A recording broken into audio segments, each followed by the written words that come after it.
Hey, welcome into Inside Toppers Baseball. I'm Cody Shook alongside Coach Burkle here, and we're going to be talking about the fall and the winter, and we're just going to be recapping stuff before we get into the season here. So can you first talk about the fall workouts, fall practices, scrimmages against each other and against Jesuit?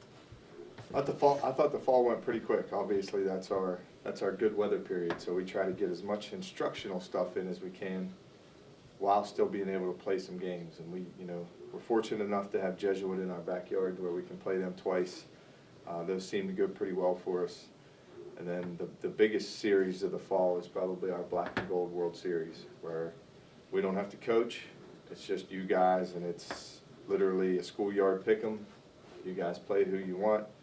Winners get steaks, losers get peanut butter and jelly, and that puts a little bit of incentive on it. And it's kind of like a little war in the fall.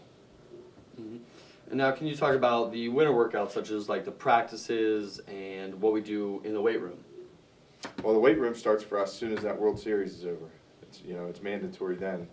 And that goes all the way through Christmas break until you guys get back. Obviously, you know that.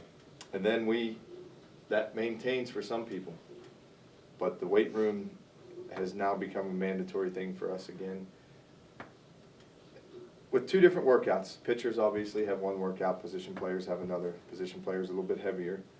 But now that it's mandatory and it's 5 days a week, it was nice to see that our guys kind of bought into it this winter. With two different workouts, guys dedicated to it. We had some stragglers. They'll get it eventually or they'll be gone, but sooner or later they'll get it. Did you see a lot of improvement through that, like maybe balls getting hit further, pitches being thrown faster?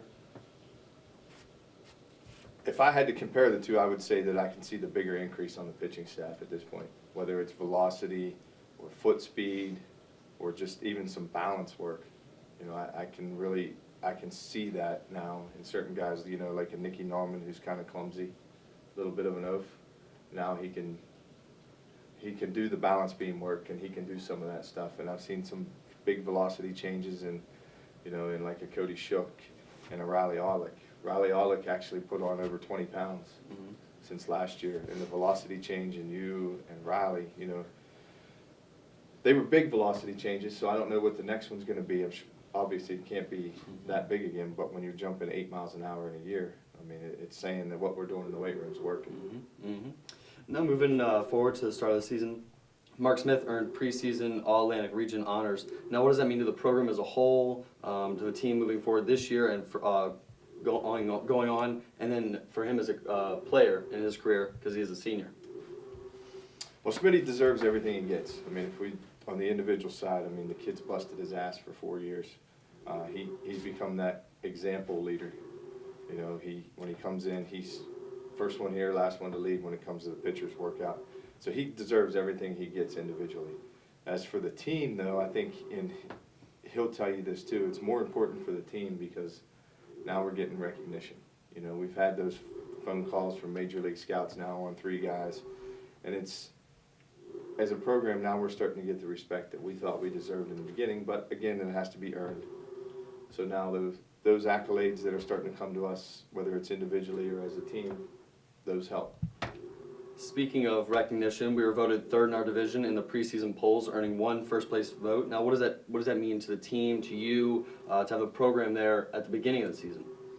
Well, each of the 4 years now, we've climbed another spot in those preseason rankings, which are, those are more or less based on what we did last year. We finished 3rd in that division, behind Notre Dame, so they put us behind them again.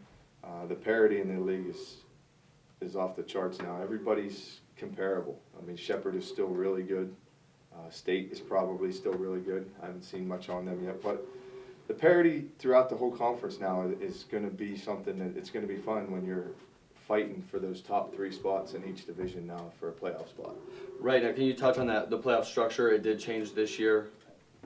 Yes, with the 12-team conference, it's not just the top 6 anymore. It is now the top 3 in each division. Before we could have the top 6 teams in the north and nobody from the south make it. Now you're getting 3 from the north, 3 from the south. And I really think that our division in the north is 1 through 6 is pretty tight. It's going to be a fun spring to see who can actually jump up, and hopefully with our guys, we're going to press the issue that these conference games are huge. Mhm. You know, innings 1 through 7 and 1 through 9 are big from start to finish, and they got to play 2 games every day. So they can't lay down at all, or they're going to miss a playoff spot. Now we open up our season in less than a week, and St. Augustine's down in North Carolina. Do you know anything about them? Do you think we're ready to start playing? I think we're ready. If anything, cabin fever has set in. I'm ready. I'm starting to lose my mind a little bit. St. Augs is a team that typically free swingers. They like to run the bases. They're just kind of, it's a free-for-all. You know, when you get down there, they're going to run, they're going to bunt, and they have some pretty good hitters. They have guys that don't strike out much. I know their 3-hole hitter, and I couldn't tell you his name. He swings the bat pretty well. He did some damage the last time we were down there. So they'll be ready to play. They're going to be 5, 6, up to 11 games into it by the time we get there. So they'll be ready, and hopefully we are too.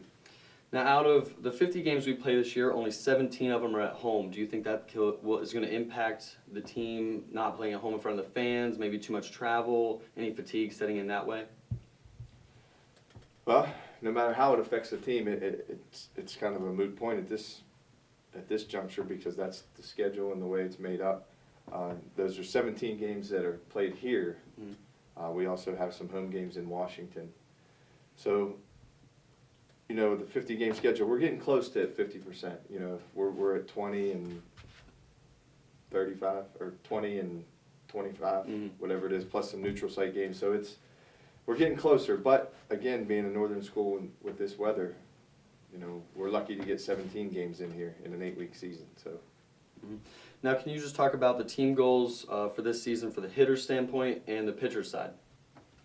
Hitters, Coach Stout on the hitting side has placed a goal with them as 5 runs a game. For me, I would like to see some of the strikeouts come down.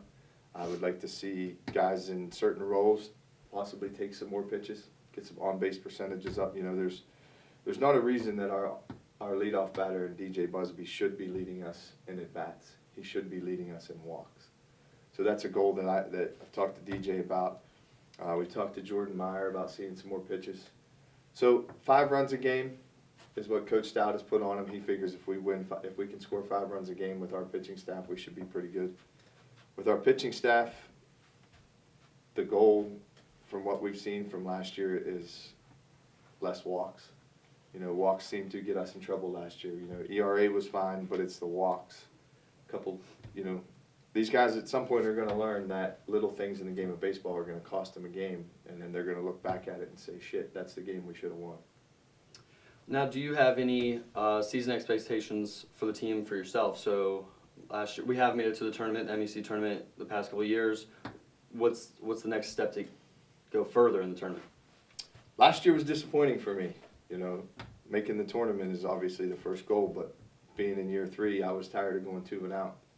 You know, when we went 2 and out last year, that kind of set me on fire a little bit. So the goal for me this year is to not only make the tournament, but to be there on Sunday, and that one of those final 2 teams in the conference tournament. And then after that, you know, if we're fortunate enough to get to a region, that's always a big goal. But for me, the next step for us as a team is to get to the 30-win plateau and make some noise in that MEC tournament. Alrighty, well, that'll do it for this episode of Inside Toppers Baseball. Be sure to follow us on Twitter @ToppersBaseball for live updates on games and when we'll be posting new YouTube videos.